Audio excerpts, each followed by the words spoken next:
What's up, everybody? Welcome to Kinda Funny Games Daily for what is today? This is Tuesday, Wednesday. Sorry, October 16th. Start, Imran. I know. I forgot to change I changed the date, but not the actual day name in this. Wednesday, October 16th, 2019. I'm your host, Imran Khan. Joining me today is the Mr. Universe of Video Gaming, Gary Witta. Mr. Universe of Video Gaming? Mr. Universe of Video Gaming. Where'd you get that one from? Because I was thinking about last time when we hosted, and you became the first male titty streamer for Twitch. Oh, God. Was that the last? That feels like a lifetime ago. That was like 3 weeks ago, I think. Yeah. That was a long time ago. Also, Sirens on our end. Yeah. But I feel like that would make you Mr. Universe of video gaming right there. I suppose. I can't do like the peck pumping thing. Yeah. Have you tried? I've never tried. Have you? Yeah. Nick does it all the time, so he makes everyone. Well, but Nick's actually in good shape. No, but I'm saying like when he does it, everyone gives it a try. Oh, well, no, it's embarrassing. A lot of sirens on our end. Sorry about that, folks. We went to this kids. We took my kid to see this. She really likes this science podcast. It's called Wow in the World. It's like a science podcast for kids. Right. Oh. She loves it, and they had a live version of it on stage that you could go see. And we took her to see it. And one of the interesting science facts they pointed out is that it's impossible to lick your own elbow. And the other science fact they pointed out is that when you point that out, lots of people will immediately try to do it, as you just did. I didn't try. As people are listening and watching at home right now, I guarantee you some of you are trying to lick your own elbow and none of as them we can speak. Do it. Goddamn and none losers. of you will succeed. I feel like there's one person who's like, yeah, I can do it. Yeah, It's probably like maybe a pops out of contortionist. his- I don't Yeah. think even a contortionist. It's just too far away, and there's no way. I don't think even like Gene Simmons could do it. And he's got a really long tongue. And that's why I brought it up. Yeah. I love the fact that you immediately tried it. I looked and I was like, And I was like, okay, what is a reasonable way I could do this? But You look like a character from Beetlejuice in that jacket, by the way. I do. You were just drowning in that jacket. You know, you look like Dave. You know, remember David Byrne in the Talking Heads video where he's wearing the ridiculously large jacket? Yes. That's what you look I like. appreciate it. And like, I thought yesterday I was going to be off the hook because I went into the studio and I couldn't find it in the back room. And it just wasn't there. And I come back in here and like, oh, Greg just left it out here for me to put on. Yeah. So Yeah, it still works. at this point I'm committed. Like, Yeah, I've got to be into wear it every day. All right. Oh, So- by the way, Kevin, don't say the thing that we talked about, right? Or do. Which one was it again? Don't say it. Don't. Okay. All right. I won't. Okay. Security I'm concerns. I'm glad you brought it up, though. Okay. You got to get the I just want message. to make sure I don't get it wrong. Don't say it. You got to Okay. get the messaging correct. All right. I hate Okay. you so much. This is Kinda Funny Games Daily each and every weekday at 10 a.m. live right here on twitch.tv/kindafunnygames, where we run you through all the nerdy video game news that's fit to listen to. If you're watching live, you can correct us when we get stuff wrong by going to kindafunny.com/you're wrong. To be part of the show, head to patreon.com/kindafunnygames, where bronze members or above get to write in, or silver members or above get to the show ad-free. If you don't want to watch live, you can watch later on youtube.com/kindafunnygames or listen later by searching Kinda Funny Games Daily on podcast services around the globe. Today's stories include Riot Games makes good on the plural part of their name, The Outer Wilds is only enhanced for Microsoft's console, and Vampire the Masquerade gets hit with a delay. But before we get all that, let's get a little bit of housekeeping. This weekend, Kinda Funny's taking Toronto. EGLX is Saturday and Sunday. You can check it out at kindafunny.com/events, but listen to the schedule right here. At Saturday at 12:30 p.m., there will be an autograph session. Saturday at 7:30 p.m., there will be the Smash Brothers Royal Rumble on the main stage. And Sunday at 11 a.m., there's the Kinda Funny panel on that same main stage. Hopefully, they cleaned it before the 2 days. What is EGLX? I don't know offhand. Kevin, do you know? I think some Canadian thing. Yeah. I think a bunch They're of doing a lot of Canadians. Canadian stuff lately, aren't they? You know how it is, man. Kind of funny is going north. I believe It's going Jen. It's 100% Jen. 100%. Yeah, it's got to Yeah. be. It's the Jen influence. Yeah. It's like, what about Canada a little bit? Yeah. Yeah. It's an easy thing to sneak in there. Speaking of sneaking in there, Extra Life is Saturday November 2nd. 24 hours of games for charity. Join us now at kindafunny.com/extra life or watch on the actual day. If you've never seen Extra Life, it is us being awake for 24 hours in an attempt to Oh God, that's always raise horrible. money for charity. Yeah. Yeah. I don't think I'm going to be able to pull off the full 24 hours. No, but no, we'll see. don't try to do that. Yeah. Just do a little pop in. Do a segment. If you're smart, just I do a will segment. try and stick around for as long as possible, but I think I am going to like find a place in here to sleep. It's a fun time. We usually have an inflatable mattress in the back room set up for anyone that wants to sleep that is trying to do the full. What are the mattress share rules? Like, if someone's already in there, do you plop on next to them? I mean, that is all per conversation. Yeah, I think that's to be. Yeah. Figure that out amongst yourselves. Like, if Tim Geddes is there, I feel like I'm allowed to pop on. If Tim Geddes is on the mattress, I'm definitely popping on there. with him. Maybe a little spoon. Do you think Tim would prefer to be the big spoon or the little spoon? I know for a fact that he wants to be the knife that's set aside. You know, just on his own. So Why don't do think you know he'd that for respond a to fact? To that spooning? I mean, he might do it for you. Certainly, Yeah. he'll fight me off. The thing is, when he's asleep, he can't really say anything. So Nope, that's Okay, that's all right. not Now the we're getting way into to- some. Yeah, that's now we're that's getting not- into a dodgy area. not for everyone, just for Tim Geddes. All right. Okay, sure. So thank you to our Patreon producers, Blackjack and Mohammed. Today we're brought to you by Brooklyn and Manscaped and Escape the Invasion, but I'll tell you about those later. For now, let's begin with what is and forever will be the Roper Report. It's time for some news. We got 3 stories today. Baker's dozen. So last night, Riot Games, the creators of League of Legends, announced a bunch of games. Yeah, I saw some of this news. So we're going to go break down everything from a Eurogamer story by Imogen Beckhelling.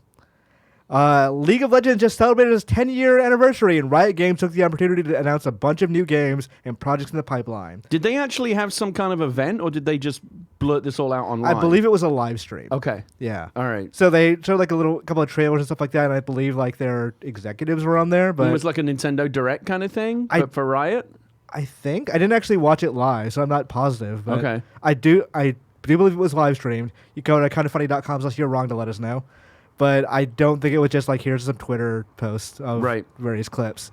For starters, the developer revealed it is branching out into the world of strategy card games and Legends of Runeterra. Sorry, it will be free to play and feature cards based off notable League of Legends characters as well as new characters from the titular region. Runeterra will have both free and paid ways to get cards. There are no surprise mechanics in this one, however, as players will be able to buy any card they want with currency they've bought or earned in game. It'll launch in 2020 for both PC and mobile. It is now open for pre-registration. Next up, we've got Arcane, animated series based off League of Legends, developed and produced by Riot Games, releasing in 2020. It follows the story of 2 LOL champions League of Legends fans, I'm sorry for getting the pronunciations wrong. I think you nailed it. In Piltover, in the oppressed underground of Zaun. Though we don't know exactly who the main characters will be, the trailer seems to have appearances from both Jinx and V, so it's possible they would be pretty central to the plot. I wonder how they're going to distribute that show. That's a good point. Like, They could put it out on their own thing, or they could team up with, yeah, maybe like they a should get in Hulu contact or a with us. Netflix And or we'll something if just they stream haven't it here. announced that. Yeah, I mean, they can just put it out through their own. they their own could. channels. Netflix, I feel like, is the better bet, but maybe that's me being a media traditionalist. But they could just put it on the They YouTube could. channel. I mean, my guess is that they have fully financed it themselves, so Yeah. they don't need a. Yeah, They don't need a partner. This is Riot, who has at one point been talking about making their own internet. Like, they have the money to make Just a TV like in show. Silicon Valley. Yeah, just probably less comedic and more fart jokes, I guess. Hopefully more successful. Yeah. The Teamfight Tactics, Riot's answer to the auto chess craze, is coming to mobile early next year. Pre-registration is on the Google Play Store and goes live on October 16th, which is today. The developer also revealed his plan to release new sets of champions and abilities every 3 to 4 months for both the PC and mobile versions. The next set launches on PC on the 5th of November. Named Rise of the Elements, the update will feature content based around, you guessed it, the Elementals. League of Legends Wild Rift is a redesigned 5 versus 5 MOBA coming to Android, iOS, and consoles.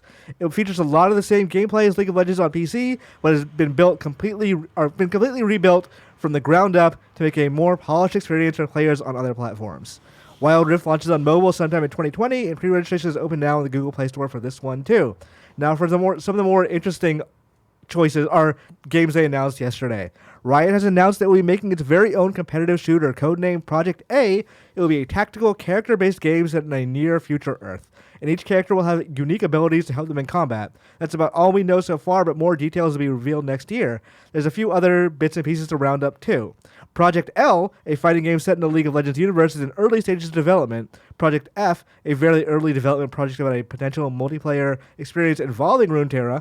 League of Legends Origins, a feature-length documentary on League of Legends community. And League of Legends Esports Manager, a team management game that will launch the LOL Pro League next year. So, Gary, does any of this leap out to you? Does any of it what? Leap out at you? Like, this is a thing I'm interested in.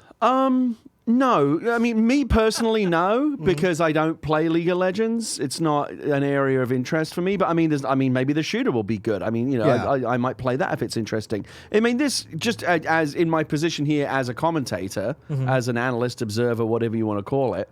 I think this is a move that seems like it makes a lot of sense. You know, Riot Games, you know, as we said in the headline, it's been Riot Game up until this point, right? And even though they could probably continue to operate very, very profitably off simply League of Legends for years to come, it makes sense, I think, to diversify and spread out and do different things. What if League of Legends goes off the boil one day? I mean, it's hard to see it happening, but nothing lasts forever. It makes sense for them to diversify and do. I imagine it's much more interesting for people at the company to be working on more than just the same game over and over. That can probably get boring. They want to branch out. They have different ideas, want to try new things. I think Riot Games seems to be here now positioning themselves as more of a fully rounded competitor to someone like Valve or Blizzard, you know, where they have fingers in lots of different pies. If you look, I mean, Valve and Blizzard, Valve has its tactical shooters, it has, you know, Counter-Strike and Team Fortress, it has its card game. I guess it still exists. I guess it still has a card game. Yeah. And of course it has its Dota game and Teamfight Tactics. And Dota Underlords. Underlords, Yeah. right. Teamfight Tactics is the Riot version. Yeah. And Blizzard, obviously, Blizzard have their very popular card game. They have their tactical shooter.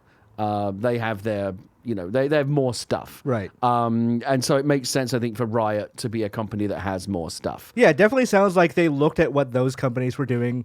Like in my mind, the first one is Blizzard, but you're correct. Valve is also one of the ones they're looking at with these games, going, well, we can just do our own shooter with our own characters, and like, let's see how that goes. Right. Our own fighting game, because they bought a developer for that specifically, and they haven't done anything for the last couple of years, so it's surprising it's still that early. Yeah, and they have with League of Legends, they have a tremendously potent and popular platform, right? Yeah. People really like League of Legends. They really like those characters. They really like the lore.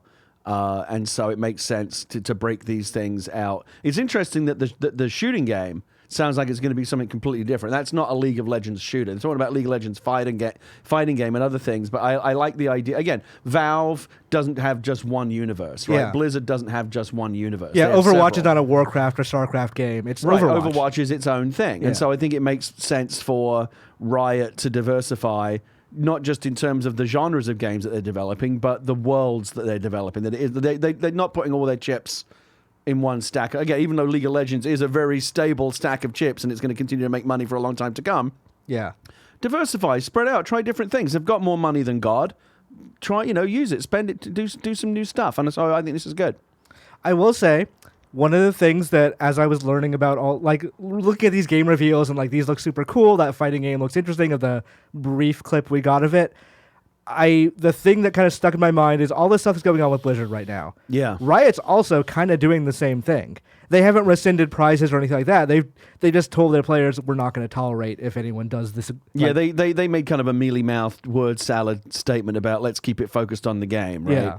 Which is their way of saying, like, don't step out of line. Yeah, we're going to advocate free speech. We don't like that. We will punish you, but Yeah. just try not to get punished. Right. Which, like, I can't be angry at Blizzard at the same time and be like forgiving of Riot and excited about Riot. But Riot have just indicated, they did kind of the bullshit LeBron thing where they kind of went, ooh, let's be careful here. Let's not jump to conclusions. Yeah. Which, to me is capitulation anyway. But they've also been kind of a shitty company By not for a while. They've had a lot of problems with, harassment and stuff like that. Riot is definitely a company with a kind of a mixed bag image. Mm-hmm. But again, what we talked about the other day, I don't want to get too off track here because we're supposed to be talking about Riot's new games, but when I was last on the show talking about Blizzard, and like the situation with Blizzard's only gotten way worse since I was here a week. Like it's gotten worse. I think there's a chance that I don't think they will, but I wouldn't rule it out that they cancel BlizzCon. Because I think they're looking at BlizzCon and thinking this is going to be a shit show. I think that's a topic for another day. I think that Riot, having seen what has happened to Blizzard, must surely now view that as a cautionary tale. Like, let's not fuck up the way they just did, because we see now just how badly this can blow back. And people are now so pent up over the Blizzard thing. They're just waiting for someone else to fuck up. And Riot is primed to fuck up because they are majority owned by Tencent. 100% owned. Yeah. So if Tencent did want to exercise control, they would have more control over Riot than they would, say, Epic Games or something like there. Yes. But that is a concern for me, but at the same time, like, the games do look cool. I'm just not immediately forgiving again, them. I'm not a League of Legends guy, but, you know, Riot obviously are a company, you know, everything else aside, are good at making... I was going to say good at making games, but they're good at making a game. Yes. Let's see if they're also good at making games. They're very good at making those characters popular for the, like... Because there was that... People who don't even play video games saw that one, like, K-pop League of Legends music video. Right. And they were linking me to it, like, have you seen this thing? It's cool. They make terrific cinematics. They've got, like I said, they've got infinite money. They've got a very, very large team over there.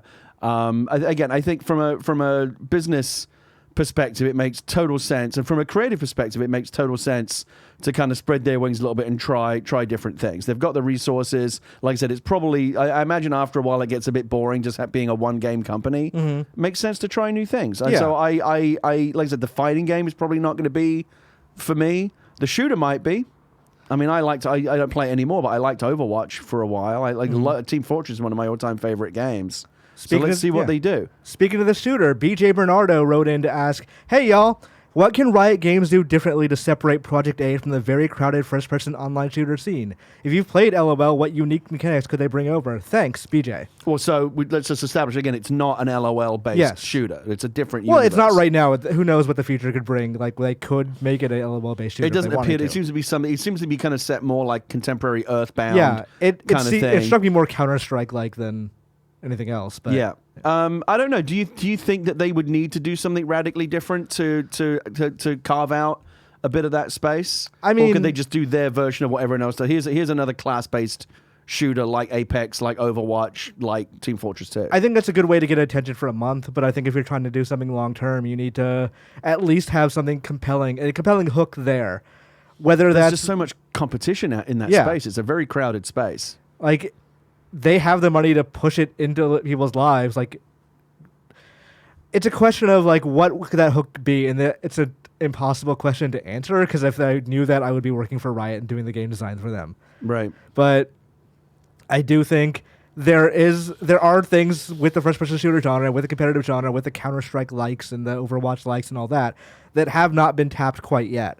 And if they wanted to bring a more MOBA-like mentality into it, it's not specifically a LOL shooter, but if they wanted to try that, it might catch on.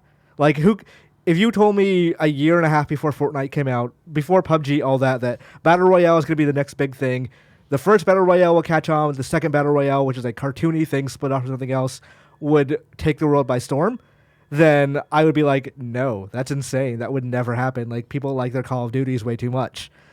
But it turns out that if you want to expand the industry with a newly thought out idea... Yeah, you never know what's around the corner. I, for a long time, have said that, you know, the first-person shooter genre is very stale, and it's so mature, and it's so locked in its ways. You know, there's deathmatch, there's capture the flag, there's checkpoints, different kinds of things. We've been playing. It's like, where's the new thing coming from? And then Battle Royale came along and totally reinvented the space and turned the industry on its head. Now everyone obviously is trying to do their version of Battle Royale. The question is, what is the next?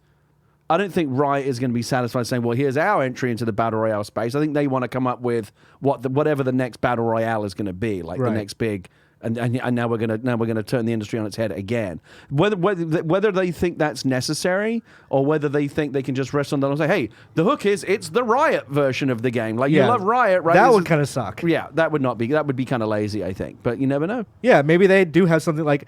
I feel like they would not go ahead with this game if they didn't have something compelling to make it sell. I mean, look, okay, so let's use Overwatch as an example. Overwatch came into that space and dominated, right? Overwatch is a very, very successful popular game. Right. But what did it really bring that wasn't already there in terms of Team Fortress 2 and Counter-Strike and other, particularly, I mean, for me, Overwatch really just very much was Team Fortress 2. Here's a class-based shooter with a bunch of different map styles and things to do. They just, it was a larger, I think what they did was they just iterated and improved on an existing theme. They didn't reinvent the wheel. Right. They, here's Team Fortress, you've got like 6 or 7 different classes. Overwatch, well, here's 30. And somehow we've managed to all balance them and make it work. But it was basically an evolution of an existing theme rather than. But what sold it was the Blizzard version. So all of the it was Blizzard personality and writing all of the and, polish and all of the high end stuff that you expect.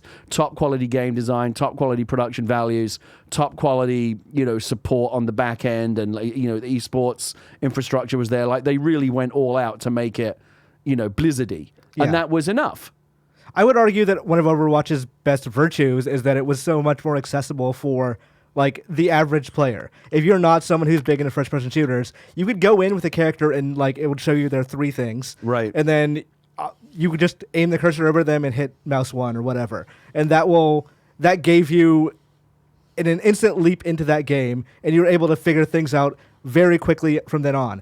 If what League of Legends wants to do is take an existing template, let's say Counter-Strike, let's say the team-based shooter where you buy things at the beginning of a round and all that jazz, and then make it more accessible for the average person, like not just people who are, playing hardcore first-person shooters or whatever. Counter-Strike is huge, but it can always expand. I think not only will that succeed better, but I think it would succeed great in China, which I think is part of like Riot's overall gaming plan with all these games. Yeah, I mean, it's an interesting point because I think like one of the problems that I have with Overwatch is that I feel like I was playing Overwatch since it first came out, and I understand the mechanics of team-based shooters, so I've got no problem with it. I wonder how accessible a game like Overwatch is at this point to like a total noob coming in. But if I jumped into Overwatch for the first time today, not knowing much about the mechanics of team-based, of class-based shooters, I would be completely overwhelmed by it. No, here's a guy with a shield. This guy's got this thing, and like there's so much to know. It used to be Quake, just run around, shoot each other, pick up some stuff. Yeah. Now it's almost like a game of real time chess with so many different players that are kind of countering and countering each other's special abilities and stuff. Well, that's kind of the problem with extremely tactical, and there's a lot to learn. That's kind of the problem with games as a service in general, is if you've been out of the loop for so long, it's the people who remain are people who are good at it. Yeah. So, like, I am afraid, granted, I'm not playing Overwatch right now because, like, it bums me out just to play it. Yeah. But if I left back in, it would probably be about a year. I think Brigitte was the last character, like, that came out when I last played. Yeah. It would be a long time since I played it, and I'm worried that like I will be left behind. I will see a character. Yeah, I don't know who I'm it's kind of like a soap opera. I used to watch soap operas back then. I don't watch them so much anymore, but I used to. And then if you stop watching them for a bit, and then you come back after a few months, you're like, wait, who's this fucking guy? Like the story's moved on, and you've got to catch up. And Overwatch is kind of like that. I used to be pretty decent at Overwatch. I wouldn't say decent, but like mediocre at best. I wasn't so bad that I didn't enjoy playing it. Right. I could get by. And when you play with friends, it's really great. But I haven't played. There's probably been like half a dozen new characters introduced since I last played on the regular, and so and those new characters fundamentally alter the dynamics of the game. And so if I were to start playing now, I'd be completely lost all over again. I would have to play catch up in terms of, this guy's got this kind of thing, and he's got this ability. I have to learn all this new stuff. So I actually think something like Overwatch, as much as Blizzard, how we got derailed into talking about this, I don't know. Well, I guess we're talking about Riot's shooter. I guess to bring it back to that, I would love it if Riot could make it as noob friendly as possible. Because honestly, if they're looking to bring new people in, and obviously all of their massive existing Riot Games fan base will come over, and that's a great advantage that they have, the same way that Blizzard and Valve have that. If they bring out something new, they know that people will flock to it, artifacts notwithstanding. For the most part, people will at least try it. Yeah. Right? Especially if it's free. But beyond, I don't think you can just rely on your existing hardcore fan base. Again, I look at something like Overwatch, and I think a new player would find that completely overwhelming. And I think the opportunity would be, let's do a game that is noob friendly. Still has enough tactical sophistication in it that high-end people and esports guys can really have something to get their teeth into, but make it easy for new players as well. Yeah, you want a step ladder and you want an actual ladder at some point. Yeah. Which hopefully they're able to do. But let's move on a little bit from Riot to Vampire the Masquerade Bloodlines 2 has been delayed by months. This is from IGN by Matt Purslow. Vampire the Masquerade Bloodlines 2 has been delayed from its original Q1 2020 launch window. It will now release later in the year. Announced by developer Hardsuit Labs CEO Andy Kipling and Vampire the Masquerade Bloodlines 1 and 2 scribe Brian Mitsoda, the delay was detailed in a blog post on the Vampire website today. Today, we have to tell you that we need some time to get you the game you've been waiting for, the post says. Although Vampire the Masquerade Bloodlines 2 will still launch in 2020, we decided to value quality over making the Q1 launch window. The post notes that the extra time will ensure that the game lives up to the legacy of the original Bloodlines game. This includes branching storylines in both character and world building. Also a nod to the original game's infamous buggy state. There's a responsibility to avoid some of the issues that plagued the first game. It was famously launched too early, explains the post. Hardsuit Labs hasn't detailed how many months Vampire the Masquerade Bloodlines 2 will be delayed by, but promises more details at PDXCon on Saturday, October 21st. There will also be a Reddit AMA held the following Sunday to answer fan questions. Were you a big fan of the first game, Gary? No. Well, I wasn't. I mean, I never played it, so Really? I have no dog in this fight. I figured like an old school PC gamer like you would be like super into Vampire the Masquerade. No, I'm not really into the vampire gothy thing. It's not for me. I understand that this is a very popular game with many people. It's not my cup of tea. Mm-hmm. It is interesting though that they're able to like say, "Hey, we know the last game was buggy," and that was like 20 years ago at this point. I imagine there will be some people out there who have been eagerly anticipating this game who will be disappointed to learn that they have to wait a little bit longer. Right. But I think these stories, I don't look at these as negative stories. I look at these as positive stories. Developers are learning from their past mistakes, taking the time to get things right. It's not like, yeah, we have to wait a bit longer, but just keep on living your life, play other games. Don't worry about it. You've got other things to do. It's not like waiting for a bus. where you're just stuck there. There's nothing for you to do. You just have to wait for the bus. Just get on with your life. Go live your life. Play other games. Do other things. The game will come out when it's ready. Right. I've always been like, as somebody who watches the internet reaction to things, I've always been interested to see how people react to a game that is made by developers and publishers and whatever and delayed a little bit, and a game that is crowdfunded and then delayed. Because a game that's crowdfunded and delayed gets so many more people, whether they crowdfunded it or not. There's a greater sense of entitlement with the crowdfunded games. But this, like, people are like, they gave their reasoning. Was that Kevin? I was just to say, with the crowdfunded games, I feel like it's like usually people have bought the game, and like now they're expecting it to hit a certain date. Where I don't think that the people being like upset is totally like unacceptable. Right. No, I agree that people. I feel like they're entitled for a reason because they paid for it. Yeah, I think that's fine. In a typical case like this, though, where people just have to wait a little bit longer to spend money on the game. So what? Yeah, true. It depends on how people voice their upset. Like if you've crowdfunded a game, like let's say I crowdfunded Bloodstained. That game took a long time to come out. I think I crowdfunded in 2014, 2015. Oh, wow. And it only just came out. It only just came out, and it wasn't in great shape when it did come out.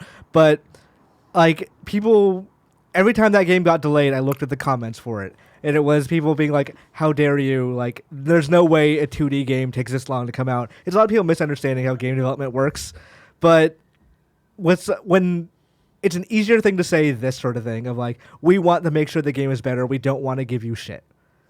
Yeah, and the people that delay the Kickstarter games would make the same argument. Yes. There's just a greater sense of and I don't even mean entitlement in necessarily a bad way. I think it's legitimate entitlement. If they've already taken your money, then there's more of a reason to get a bit annoyed when the game is being delayed. If they've already cashed the check, then I can understand why you'd be more irritated that the game is taken forever. Don't forget, a lot of these Kickstarter games, they just don't come out at all. They get delayed, and then the next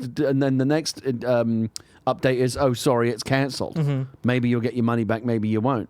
I spent a long time trying to find the people responsible for Mighty Number 9's 3DS and PSP or Vita versions, and I just can't find them. They've never officially canceled those versions, and the company that was developing the game got bought by Level 5. The company that's publishing the game just doesn't want to talk about it. I think you have to understand that when you back a Kickstarter, There are I think almost all Kickstarters are a little bit shady, don't you? It's like Kickstarter is mature enough now, and we've seen enough Kickstarter projects go south that just caveat emptor, right? Like if you really want to back it, but understand that you're taking on a little bit of a risk that this could be a scam. It could be a bunch of people that don't know what the fuck they're doing. Right. You just don't know, and if you get burned, you just at least know that you went in with your eyes open. Mm-hmm. Yeah, if you go into a Kickstarter, know that you're just paying for the development of a thing.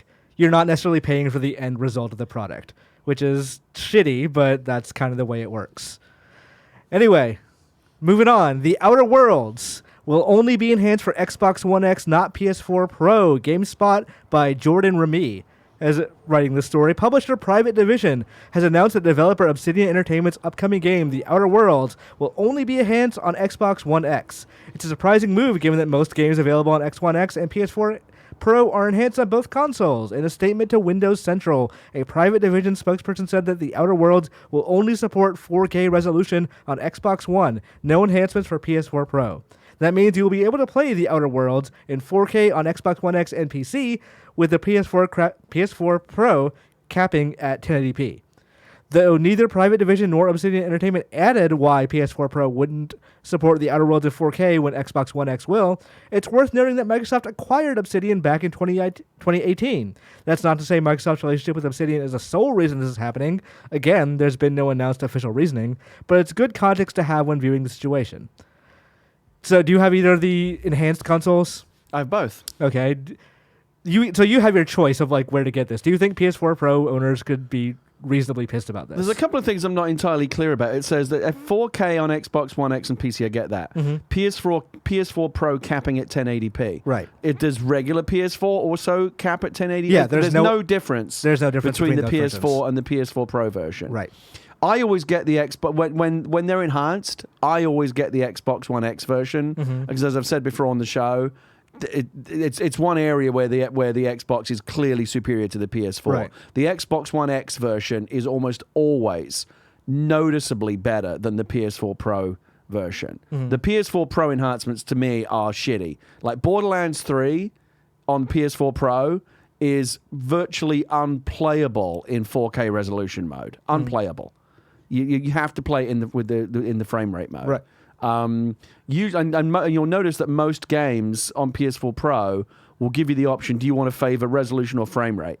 Because the PS4 Pro just isn't powerful enough to do both. The CPU limited. Xbox One X much less often asks you to make that choice because it can actually do both. Yeah, and that's Microsoft's entire marketing slogan for that thing is it's the best place to play third-party games. It's not, and again, I've got both. I've played games on PS4 Pro. I've played games on Xbox One X. There's no comparison. The Xbox One X is way, way more impressive graphically. I was reading the story here and going, well, why would they make that choice? And then we got to the part about them being owned by Microsoft. Yeah. Case closed. Do you think that's the case? Yeah, of course it is. If that is the case, I feel like... What other reason would there be? There's no other reason. It's Obsidian, so I could reasonably see that game just not being built well enough to take advantage of both consoles. Like, they built it in such a way that, like, we need the overhead, so the Xbox One X version just makes more sense to, like, enhance, and we can't do it with the PS4 Pro. That said, like, it is... I think PS4 Pro owners are fair to be pissed off about that they don't get the enhancements while the Xbox One X version does. Because if that is Microsoft like exercising some muscle or saying like, hey, we're going to pay you to make our version better, not necessarily that make the PS4 Pro version worse, but to make our version better. It swings and roundabouts, isn't it? I mean, look at Modern Warfare on PlayStation 4. Only PlayStation 4 owners get that specific survival game mode. You know, that's exclusive to PS4 Pro to PS4 for a whole year. No one else gets that mode. And a lot of Xbox and PC players are not happy about that. Companies make decisions based on what platform they want to favor, based on a variety of factors, not all of which seem like they make sense to us, but they've got their reasons for doing it.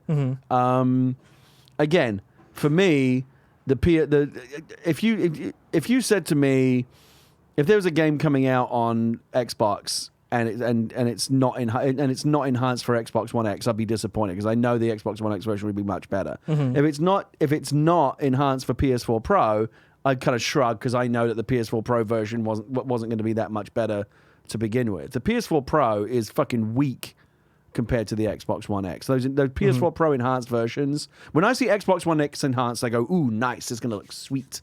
When I see PS4 Pro enhanced, I go, what compromises am I going to have? What compromises am I going to have to make to get this running the way I want it to go? Because it's like that on every game. Do you think the Borderlands 3 example is really egregious, unplayable? Really, in resolution mode. I don't even know why they bother putting that mode in. Great in frame rate mode. Shitty in resolution mode. Do you think that's a thing that like people are going to need to be worried about for the next like year until the next consoles come out, of third-party games kind of favoring one console over the other, or one enhanced console? No, I think this is an outlier. This is a story because it's weird, right? This doesn't usually happen. Usually games, if they're enhanced for one, they're enhanced for both. The fact that this isn't is worthy of news because that almost never happens. So I think for the last year, you're going to continue to see games when they're enhanced be enhanced on both platforms. Again, just know that I think the PS4 Pro guys got a little bit of a raw deal. If I'd have paid an extra $100 for a PS4 Pro, I'd honestly be a little bit disappointed in terms of the enhancements that I'm seeing because they ain't that good. I would make the argument that it's not that that's one issue with the PS4 Pro. The other is that you kind of need it. Like having a base PS4 and playing a lot of modern games just doesn't really fit that well. Like Control is a very good example. Like you need to play that on the PS4 Pro, or you're going to have a much worse experience. Right. Do you think when you start getting into like discussion of next-gen consoles, that you start worrying about, well, do I buy this at launch? Am I going to have to buy a half step later or another enhanced version later? I think that we're going to have the same thing that we have every console cycle, where like in the coming year, people are going to start thinking about whether or not they want to continue to invest in games for their current system, or if they want to wait for the new one. You start, when you know that new system's around the corner, you become a little bit, you don't want to continue to invest in games for a system that, will probably be gathering dust in a few months after you've upgraded to your shiny new PS5 or whatever. Yeah, so like the maximum value proposition for an enhanced console is to buy it at launch, which is in its own way kind of shitty. Right. Because like if you want the most time the most use you're going to get out of that thing is to buy it when it's at its most expensive and least useful. Yeah, and of course the weird thing is it's also when the games are the least impressive, and the games for the previous console are the most impressive, because having worked with the consoles for the last 5 years, the current generation of consoles for the last 5 years, developers have learned through experience how to squeeze every last bit of performance out of them. So the games that this happens every generation, every like Death Stranding, for example, which I'm sure is going to look fantastic, is not a game that would have looked that good had it launched with the PS4, because it's taken everything that those developers and the development community as a whole has cumulatively learned about how to get the best out of the PS4. Right. You know what I mean? It's like the launch games for the PS5 will probably be the shittiest looking PS5 They'll look like games. PS4 games for the most part. No, they'll look way better. They just won't look as good as the games that are coming out several years later at the back end of the PS5 generation, once developers have learned through experience how to get every last bit of performance out of that machine. It's usually very hard for me at launch of a new system to like not tell the difference, but like really see a discernible generational leap between a launch game versus the game at the end of the last generation. No, I agree. Like when was the last console transition, do you think, that you remember going, holy shit, that's next gen?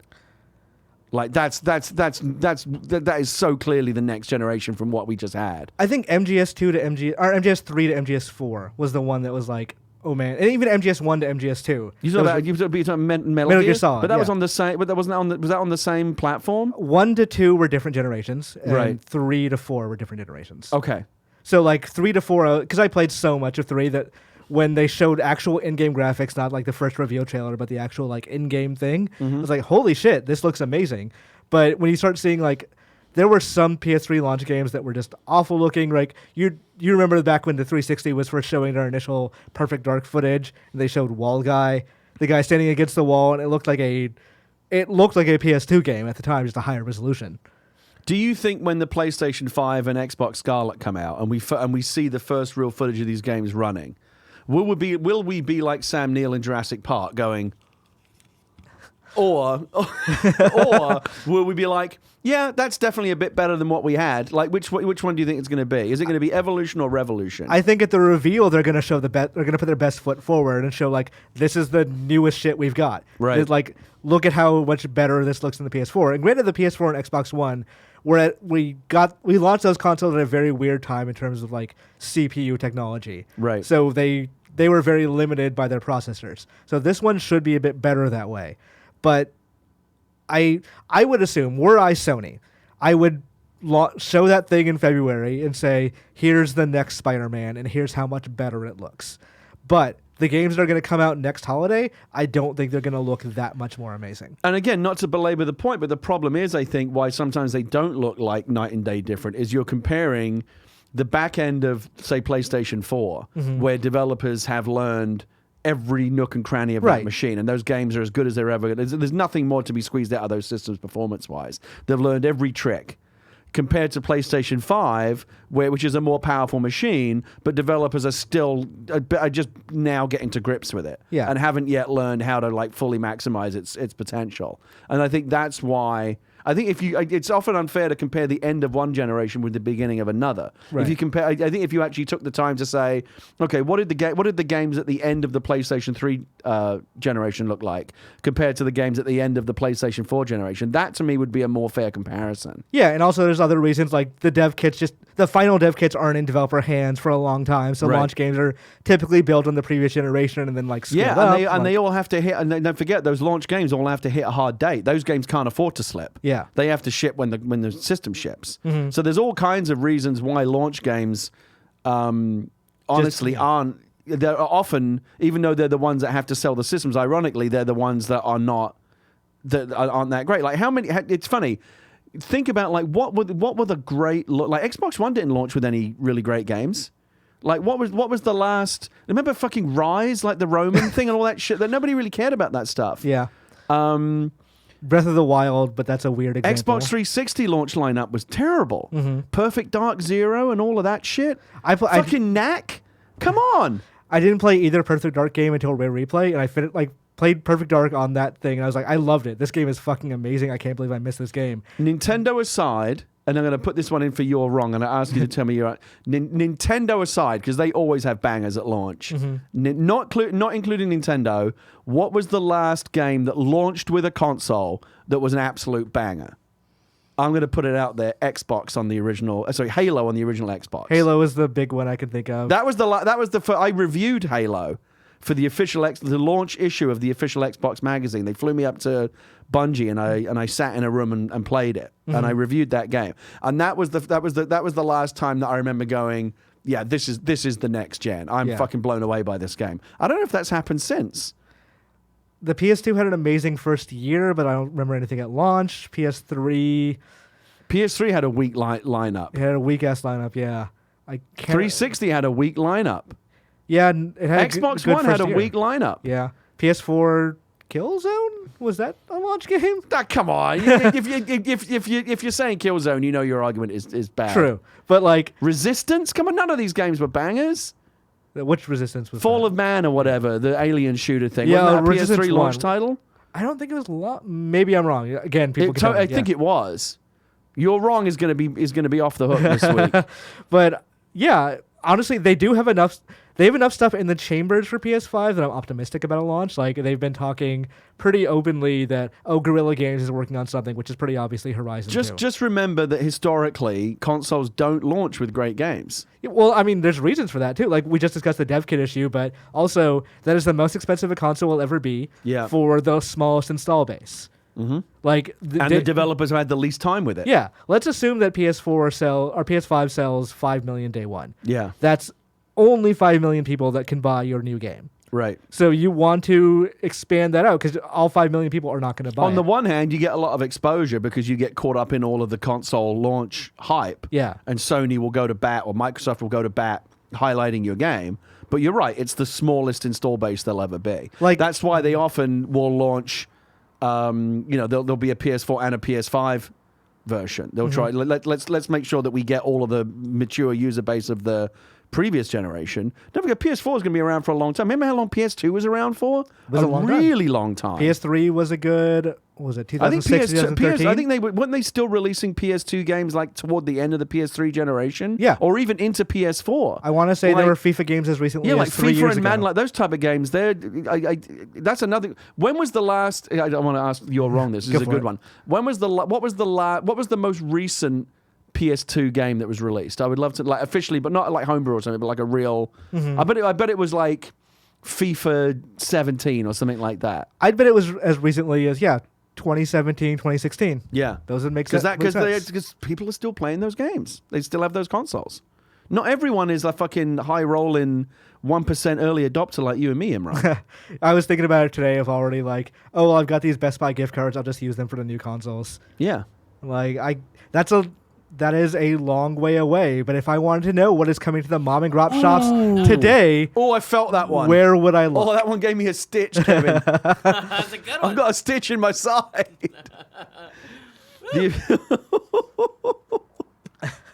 The official list of upcoming software across each and every platform, as listed by the Kind of Funny Games Daily Show hosts each and every weekday. Yeah.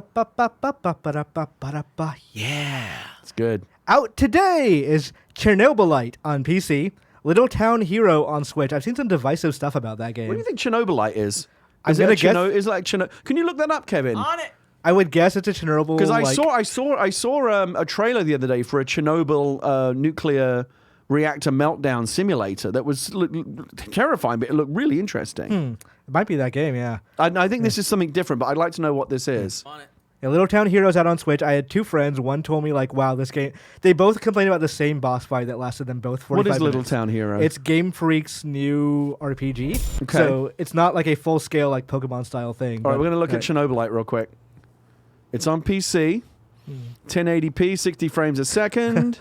From Iron Video Games, which is... No, Crone. Crone? Oh, Crone. Okay. Well, no. Oh, it's okay. That's the YouTube channel. Oh, we go. Okay, so it looks like we're exploring the ruins, the abandoned ruins of Chernobyl. I'm kind of into this, actually. Oh, it's all weird. It got weird all of a sudden. This is getting a little strange. Jump forward a little bit again, Kevin. Okay, so you've got your Röntgen meter. Mm-hmm. Gary, I don't like this. Your dosimeter, that's what it's called. Gary, did you watch that show, Imran? Which one? Chernobyl? Chernobyl. I did not. You should watch it. It's terrific. Okay. What service was it on? HBO. HBO. Okay, I can You probably watched watch it, Kevin, that. right? I watched some of it. What is wrong with you people? Well, Paula didn't like it. So Who didn't like it? My Paula wife. didn't like it? My wife, Paula. Huh. I thought it was good. All right, so so it's a first-person, creepy Chernobyl exploring thing. I might look into that. I'm more interested in it if it doesn't involve supernatural stuff. If you start including that stuff, then I'm getting a little off board. Yeah, I feel like that's interesting enough just by itself, right? Yeah, there's a very Edith Finch kind of vibe. Yeah, to it. All right, Musasabi is out today on PC. Ping Redux is out today on PC and Mac. Shock Rods is out today on PC. Planet Destroyer is out today on PC, and ZHEDZ is out on a puzzle game is out today on PC and Mac. New dates. The Death Stranding review embargo is up on November 1st. I can't talk about it at all, but we will talk about it on the November 1st Gamescast. Wait, so does that mean that people are reviewing it right now? Yes. Does that mean you're reviewing it right now? Yes. Ah. Interesting. Are you allowed to say that? I don't know. We were allowed to say it as of 12 a.m. last night. So as of 12 a.m. last night, you're allowed to. There was an embargo on whether or not you even were allowed to say you have the game. And so you are now allowed to say that you have it and you're playing it. Yes. You can't say how much you like it. You can't say how you feel about it. Not at all. Okay. I cannot say how I feel about it at all. I'm interested to talk to you once this show is over. We will have a discussion about maybe Death Stranding. Who knows? Probably. Wait, not. are you allowed to talk about it at all, or only in public? I don't think it. If there's a vow of secrecy on embargoes, I've never seen it enforced. I think that they're not going to know about our private conversations. We're both embargoed. Except when we announce them on a show. We're Bargo buddies. All right. Not Gary, though. We'll talk about that. Friendier after the show. Friendier, yes. Friendier. All right. Another new date, and this came up. I didn't put it as a news story because it was still breaking they were still announcing it as I was putting in news. Oh yeah, I saw this today. I thought it was interesting. Analog has announced the Analog Pocket, a Game Boy variation with a high contrast screen that supports Game Boy, Game Boy Color, and Game Boy Advance, and will support Game Gear, Neo Geo Pocket Color, and links with a cartridge adapter. Will include a dock with HDMI out for $199 in 2020. So a lot of people excited about this today. Yeah, so I don't know if anyone has ever seen these things, but they're basically like they've made like NES and SNES. Basically, they recreate the original hardware, then make it digital. So there's an HDMI out, and it will support all the original games with a cart slot. So they've done this for, like I said, the NES, the SNES. Kevin has pulled it up right now. Yeah, I mean, it looks like a very fancy. sleek. That's a fancy setup. Modern redesign of the Game Boy, right? Yeah. It looks like I still have my original Tetris cartridge. I might get this just to play Tetris again. You think the battery's still alive in that bitch? Does Tetris support battery? What, in my Game Boy? Yeah. Just takes double A's. No, I mean like the cartridge itself. The battery safe. Didn't have a battery that would keep like high scores, I guess. No idea. Just everything. I'm gonna give it a try though. No, batteries are only used I for like the saves, look of this. I recall. I didn't know that. Oh, I like the little dock. Yeah, the dock is the most interesting thing to me because I would love to like this thing's really sync pretty. up any wireless 8-bit do Bluetooth controller directly to dock for wireless play. You can also connect controllers directly via. Why wouldn't they let you connect an Xbox controller or a DualShock? It's Bluetooth. Why not? Maybe it's a driver issue. What do you like? What, black or white? The white They looks have the great. Color, though. I like the black. Yeah. So So you're yeah, talking about the thing. Yeah, all right. Ooh, the white. Which one do you like, Kevin? I mean, I'd have to go with the black, but I feel like the white looks really good too. They both look good. Good looking. Little I actually really Pocket miss like, shipping. Go back. I want to look at the tech specs. Sorry. I like that it looks like a clamshell. I'm definitely gonna sign up for this. yeah, I miss having a portrait handheld. Honestly, like they've all been landscape since the SP. So I just kind of like want a thin thing that like stays. You in know my what hands. this will probably So narrow, this though. will probably be. You know what this I think this will be really good for is the aftermarket for old Game Boy. You know when you go to GameStop, Yeah. and they have that little case with all the shitty old Game Boy cartridges Yeah. in it for like $2 or whatever. Yeah. I think you're going to see a lot of people buying old. Because who has those old cartridges anymore apart from Yeah. collectors? That's a good point, and I think I maybe still have my old Game Boy cartridges. I wonder if they're gonna do like a cartridge with a micro SD slot. Well, I was going to say what Yeah. would be great is what a lot of these things do now is if you've got the cartridge, they'll let you burn the ROM onto an SD card Right. and put like 100 games on there. Right. Yeah. That's what And then yeah. you don't have to keep swapping out the cartridges. My recollection is that the SNES at least was jailbroken, and they were able to do that, but I'm not 100% sure. Does it have any kind of you've clicked away from it. I just wonder if it had any kind of internal storage or an SD card slot or anything like that. Go back to the tech specs. Go up. Yeah. Oh, it does not go. I just said it there. Go down. Analog Pocket does not play ROM files. Is not designed for software emulation. Okay, so I think they have to say you've that. got to but have the cartridges. I'd be surprised if it stays that way. Yeah. Field programmable Gatorade. That's what you said, but they recreate the original hardware in software, basically. So It's it's very explicitly pretty. not emulation, so it's 100% software compatible, theoretically. It says it has micro SD. There you go. That'll be But they jailbroken. I wonder if they have to say it, but it's Yes. like nudge nudge wink That wink. is my assumption. I'm Yeah, sure yeah. it is. Okay, Man, I'm going to that's real sign up for pretty. one of these. That's I real think it looks pretty. good.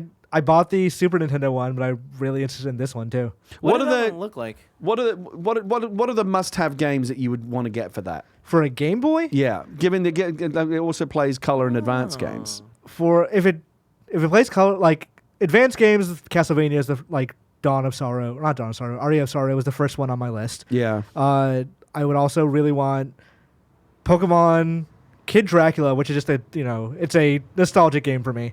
gotta have Tetris, Tetris. yeah. Gotta have Tetris. Metal Gear Solid, the Ghost Babel. I would have to like really think about what kind of list I would want. Mario Land 1 and 2. You know what I need to do is I need to look up a list of like the 20 greatest Game Boy games. Yeah. Or including color and advanced, because this will play all of Dude, them. yeah, Yeah. this is crazy that it'll play all these. I mean, it looks like you need some sort of adapter for. Yeah. Which couple Well, of for them. Game Gear and others, I don't care about who wants to play Atari Lynx games for fuck's sake. I don't know. Lemmings. Lemmings is the Lynx game. But yeah, that looks cool. Like Neo Geo Pocket Color is the one I'm interested in for the adapter because I have fond memories of Capcom versus SNK on that. It's just so Wait, go pretty. back up. What is it about the audio thing? It says go down. Pocket has a digital audio workstation built in called Nano Loop, synthesizer and a sequencer designed for music creation and performance. That's an interesting feature. That's really cool. So for those like Mega Rand and his friends. Yeah, I know some people who would be very into that. I like this a lot. I think between the Switch Lite and next year this, and don't forget the Playdate, handheld gaming is going to be where it's at. Yeah. 2020, the year of handheld gaming. The year of looking down at a screen. Yeah. All right. Quickly, deal of the day is Control. It's $33.74 at Amazon. If you've not picked up Control yet, you can pick it up on PS4 and Xbox One. That's cheap. For That's like cheap. half price.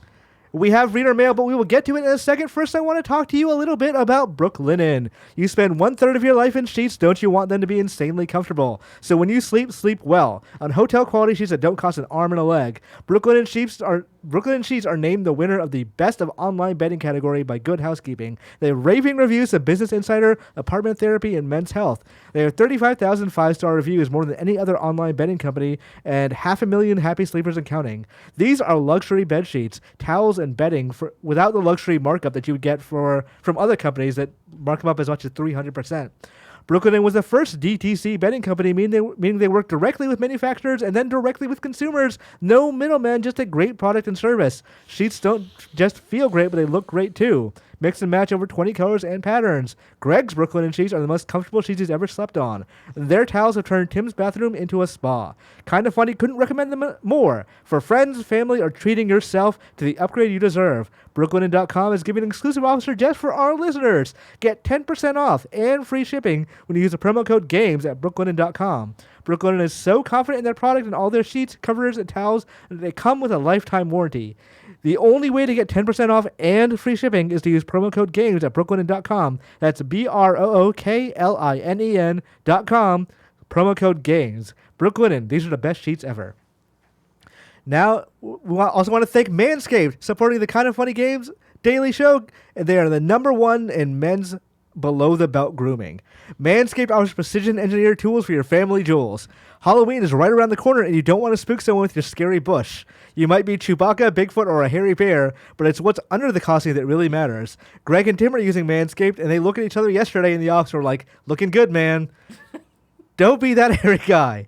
Manscaped is forever changing the grooming game with their Perfect Package 2.0. Inside the Perfect Package, you'll find your electric trimmer called the Lawnmower 2.0.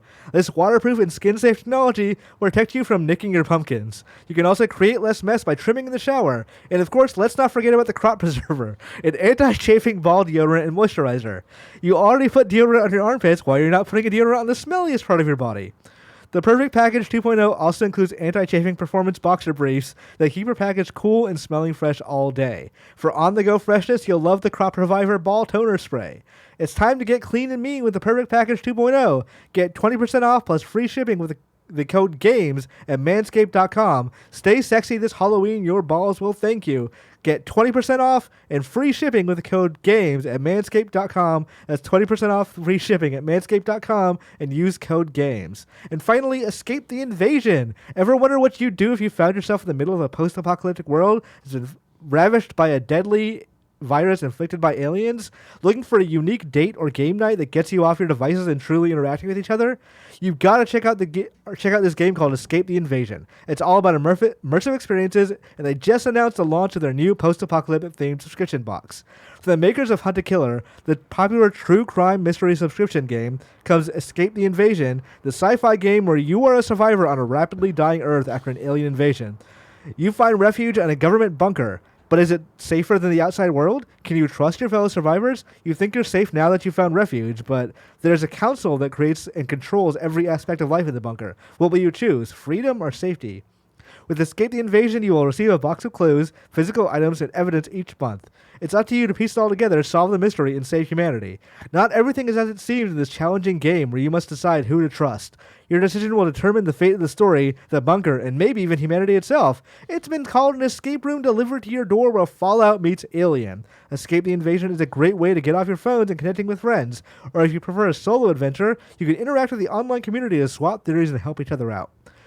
High-quality handcrafted clues get you lost in a post-apocalyptic world and make you feel like humanity is in your hand. Right now, just for our listeners, you can go to escapetheinvasion.com/kfgames for 20% off your first box. That's escapetheinvasion.com/kfgames for 20% off your first box. escapetheinvasion.com/kfgames. Can you survive the alien apocalypse?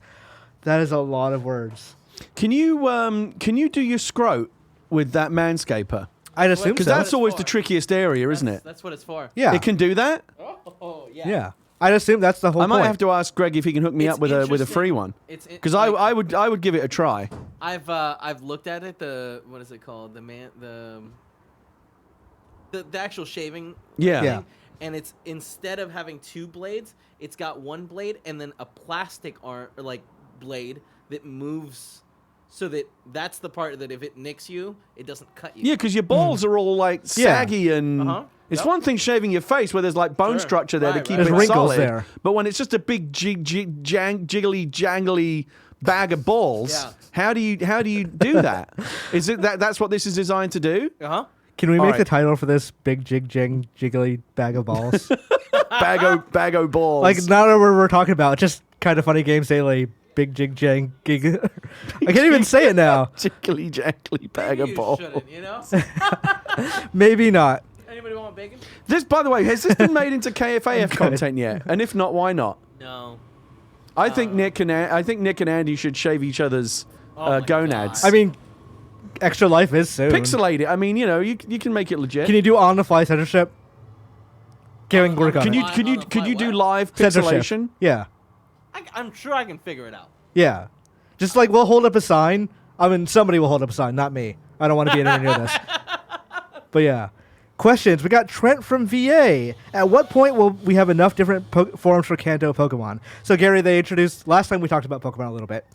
Today they had a new video for Pokemon that showed older Pokemon now being giant size in this new game. Yeah, I saw that if you have Pokemon Let's Go, Right. then you can gigantify with your Pikachu or your Eevee, depending on what kind of game that you have in the new Pokemon Right. game, Sword and Shield, right? Yeah, so that's cool. They made Meowth Long Cat. He is literally just Long Cat. He's a Okay. very long cat. Okay. Pikachu is Fat Pikachu again. Right. And Eevee is just a very angry Eevee. Right. But this Trent is asking, don't get me wrong, I love that Game Freak gives attention to Pokemon that have long fallen out of the competitive meta with updates to Weezing and Ponyta, but I'd give those up in a heartbeat if it meant Charizard stopped getting new forms.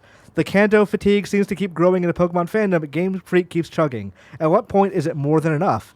Thanks for reading my rant, Trent. I can't have an informed opinion on this. So, okay, as somebody who's like kind of on the outside looking in, Oh, look at Gigantamax Meowth. it is straight up Long Cat. His new move is G-Max Gold Rush. Yeah. Can I see the Gigantamax Eevee? Because that's the one that we'll have. Because we have Pokemon Let's Go Eevee at home. Yeah, I think that's the one I have as well. I don't have. Okay, give me a second. Yeah.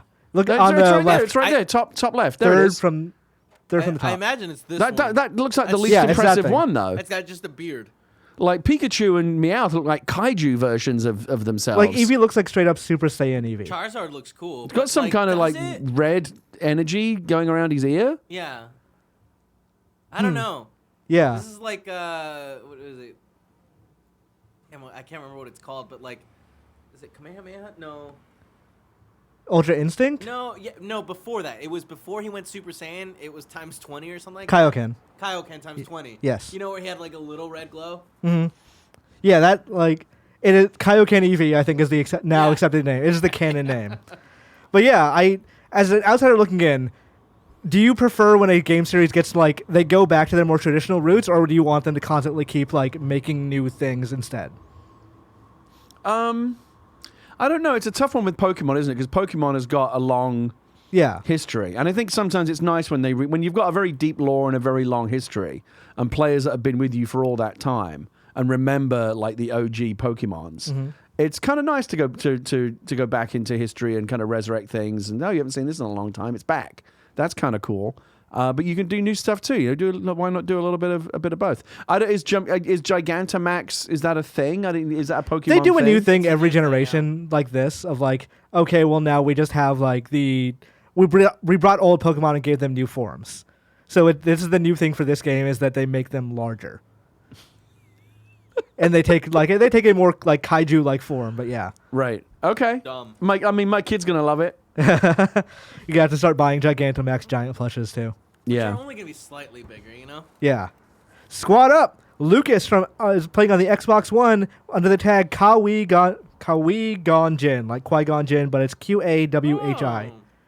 I need help clearing out some weekly bounties and getting my gear up for the raid. I would love to add more people to my circle and help others out. I'm usually on at around 5:30 It Eastern. might be useful to know if he told us what game he was playing. I assume, but when they say raid, they mean Destiny. Destiny 2. Yeah. But raid is actually a very Pokemon is using the word raid now. Whoa. Pokemon Sword and Shield. So who knows? All right, now we look at You're Wrong, where you guys tell us what we got wrong during the show. All right, let's look through this a little bit. Let's see if we get an answer on what was the last PS2 game released. What was the most recent game? Anthrometal does say, Imran and Gary, you both look fantastic today. That's not a You're Wrong. I just Hey, wanted to I throw like that in there. Editorializing there. I like it. The Analog Pocket does not include the dock for the $200 price. You better pay extra for that. I think Yeah. that's fine. That's a little, yeah. I want to use Would that you to want stream the games. dock? Yeah, I want to stream GBA games.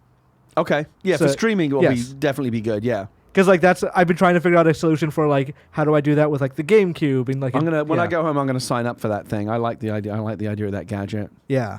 Do you think the Nintendo is going to do a Game Boy Classic at some point? No, I think the point of those things is to be super cheap, and once you start putting a screen into it, it stops being super cheap. I wonder if they could find a way to do it on the super cheap. Yeah, I think like an add-on for like an SNES Classic or something like that, like a Super Game Boy Classic, would actually be. I mean, cool. look, if you can make a Switch Lite for $200 with a really high quality screen and a lot of hardware in it, why can't you make a Game Boy Classic for half that with They a could. shittier They just- screen and shittier internals? because they want more profit from it. So like a $60 NES Classic is like, I don't know the exact breakdown, but I'm guessing it's a Yeah, I mean, the significant real amount of answer profit. is something that we can't fathom, which is can they build it and make a profit from Yeah. it? We don't know what that would entail. Yeah, But I bet you if they can, they will. yeah, and like, I think but there'd be a big market for it. for like a handheld console too, you also want to make it more durable than the Look, there's common. three truly classic game Nintendo systems: the NES, the Super NES, and the Game Boy.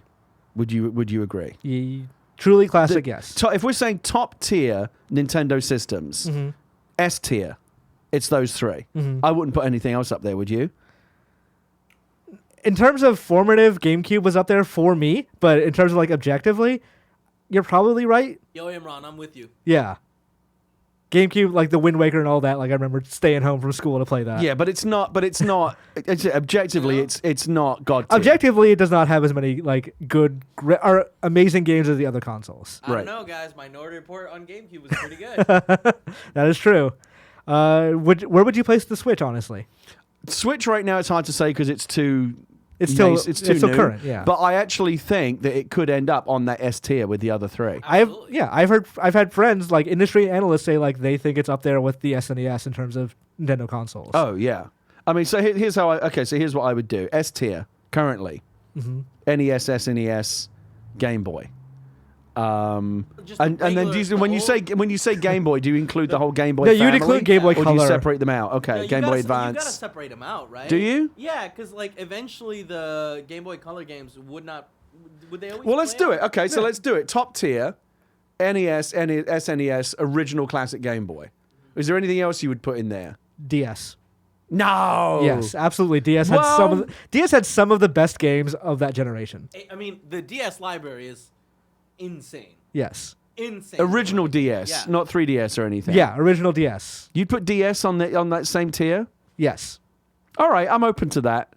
Next tier down, 3DS? 3DS is the next tier down. For 3DS, Not like Game Boy Color. 3DS and Game Boy Color, I would say share. I would put Game Boy Color and Advance on that next tier.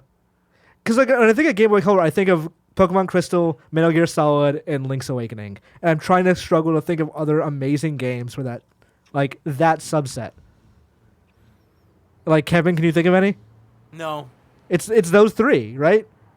But I mean, I was never a big Game Boy person. Yeah. I would also put Tetris for me. I'd put GBA above Game Boy Color, but I don't know that I put it in the same tier as like the higher ones. Here's the one where I get confused. Where do you go with GameCube and N64? How do you rank those? I don't think they're comparable. I think GameCube is way better than the N64. I agree. I think the N64 was a bad system. I don't know that I go as far as bad, but I don't. When I think of N64, I think like there are almost no N64 apart from Super Mario World. Wait, what was it? Super Mario 64. 64. There are almost no N64 games that you want to go back and play. There's I promise Ocarina. you. Well, Ocarina's been remade, I would say, better for the 3DS. Right. Majora's Mask probably the same thing. But there are people who like really like those diehard. In that the N64 had like, I want to say 10 absolute must-have classic games, and then a bunch of, okay, this is pretty good. It had like the Buck Bumble theme. That's all right. But other than that, it's... I agree with the top tier. Mm-hmm.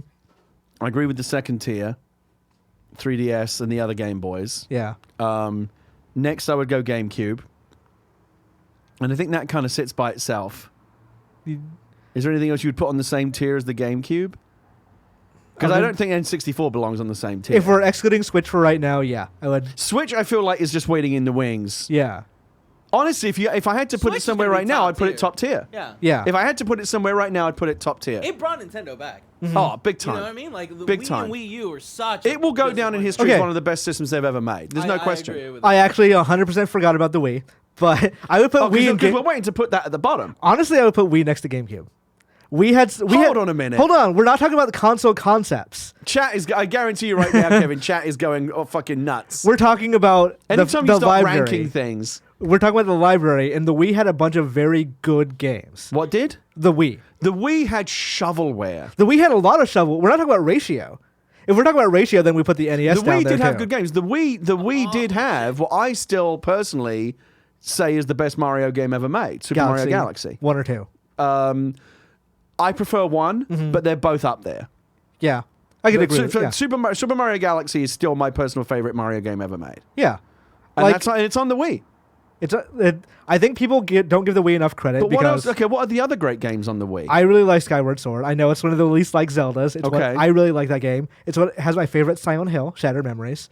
Okay. It had a bunch of like smaller experimental stuff from like developers. What was the Zelda game that launched with the Wii? Twilight Princess. Twilight Princess. Yeah. Also, I'm not a huge Twilight Princess fan. A lot of people they're very into that game. I'm not super into it myself. Yeah. But I would put Wii next to GameCube. I wouldn't put it in the top tier. I think that's mad. Well, QAnon we're already. Well, no, it's not even. Hold on. Not even close to top tier. You're already getting angry, and you're not even there for my Wii U defense yet. So. I want to hear it. I want to hear all of it. But I do think we had a lot of great games. The ratio was not good. The shovelware really dragged it down. The shovelware dragged it down. Guy Fieri's cooking challenge and all that bullshit. Yeah. Yeah. But I mean, also, if we're gonna have that argument, we're gonna have it about the NES too, because NES also had There was a lot of shit on and the the NES. GBA and the Game Boy. That's true. Anytime you have a super successful system, and let's not forget the Wii, you couldn't even buy it. Yeah. You couldn't even get it in the stores for 6 months. It was massively, it was selling like shit off a shovel. Mm-hmm. And so with that comes a lot of people. Off a shovel. You having Which that one, apparently Kevin? sells super well. I like that one. Yeah. Yeah, anytime there's a system, there's a massive install base, people are going to put out whatever shit they can for it. And you're right, there was a lot of shit on the NES. There was a lot of shit on every Nintendo system, apart from the ones that didn't sell very well, and then people didn't bother. Okay. Let's put the shovelware aside, though, and I think in order for you to really make an argument for the Wii, Right. you have to come up with 5 truly great games. 2 Galaxies. The 2 Galaxies, I'll give you those. I will throw in Zelda. Which one? Skyward Sword. Okay. Shattered Memories, Silent Hill. Okay. Paper Mario on that. There was Super Paper Mario. Yeah, It was the- I love that game. Well, Paper Mario was really more. It was a GameCube title. Thousand Year Door that was. franchise. That's not- that's if not you're going to start talking about which games, which consoles can All I claim know which is games, you got to give Super Paper Mario to the I had GameCube. a Wii and I played Super Paper No, Mario. on it was there. never released for GameCube. It was shown for the first time on GameCube. Wait, what? Paper Mario wasn't Paper on the Mario GameCube? 1 was N64. Paper Mario Thousand Year Door was GameCube. Super Paper Mario was Wii. Wait, so what? Which system had the first Paper Mario? N64. Is that right? Yes. Holy shit! I don't remember that at all. We're all very Okay. old, Gary. Which is the Also- best Paper Mario game? Thousand Year Door. And that is the GameCube version. Right. Yes. Okay, so there you go. Super So if you're Mario gonna pretty if you're gonna assign Paper Mario to any system, you have the best games on the GameCube. So GameCube claims that one. I don't entirely agree, but I will say that I think Wii has the best Rhythm Heaven. Okay. Rhythm Heaven Fever. Okay. Also, shout outs to Wii Sport. Wii Sport was good. You can't. Wii I mean, Wii Sports brought the family together. It brought the family together, and it was also like a show-off game of like, let's play tennis, and like tennis was fucking fun. It was a lot of fun. Yeah, golf was also fun too. I'm going to throw this out there. I think there's going to be a number of Sonic fans that are going to be mad at me. But I think the best Sonic game of the last, let's say, 15 years was on Wii, Sonic Colors. Also, Chad is apparently going nuts about your N64 snub. The N64 I understand has there's a lot of nostalgia value for it. Mm-hmm. But as I've said many times before, like as with the PlayStation 1, those consoles that took the first faltering steps into the 3D world. Yes. That stuff is, go back and look at it now. It is fuzzy. It doesn't age well. It is shitty. It I does could not still- look good. I could still go back and play Mario 64 and Those- still have a great time with I it. would say the N64 and the PlayStation 1 are the two consoles that have aged the worst over the years. Mm-hmm. In terms of when you go back and look at those games now, they are ugly as fuck. They are absolutely ugly as fuck. Like, graphical technology, they don't compete. But, like, in terms of design stuff, like, I played Banjo-Kazooie just a couple of years ago on Rare Replay. It was fine. It wasn't my kind of game, but, it was fine. There are N64 games where I will... There are certain things you have to give credit to the N64. Yes. Super Mario 64 reinvented was an absolute watershed moment in games. Right. It made 3D in games viable in a way that had never been imagined possible before. Mm-hmm. I remember still being... I was editor-in-chief of PC Gamer. We had Next Generation magazine down the hallway.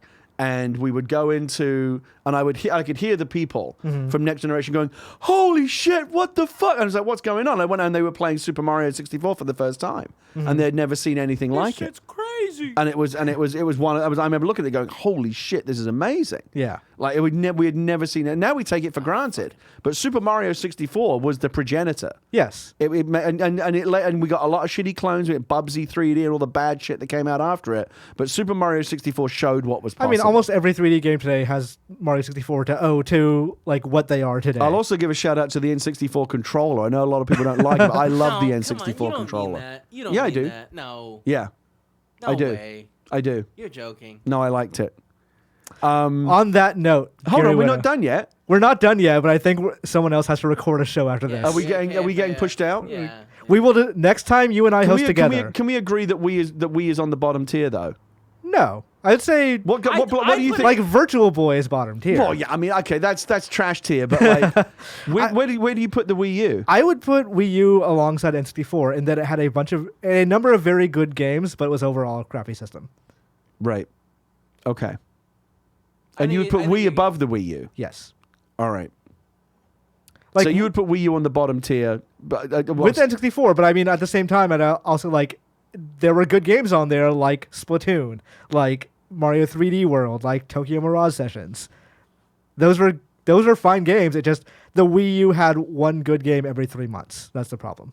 Yeah, the Wii U was not great. Yeah. All right. But it was, as I've said many times, it was the system that was necessary For the to Switch get us to to the exist. Switch. Yes. It was the important stone to trip on. Gary Whitta, thank you for coming. Thank you for hosting with me and arguing with me about Nintendo systems. I'll see you next time. See you next time.